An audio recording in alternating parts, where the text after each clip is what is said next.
Here's what I do whenever I have a vehicle that won't start or an engine stop-start system that isn't working.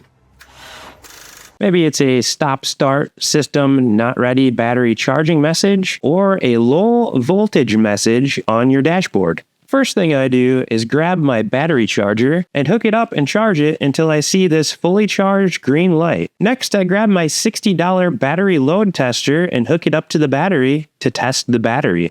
This prompts you for the battery type, the cold cranking amps that the battery produces, and then it runs a test to verify that your battery is good or bad.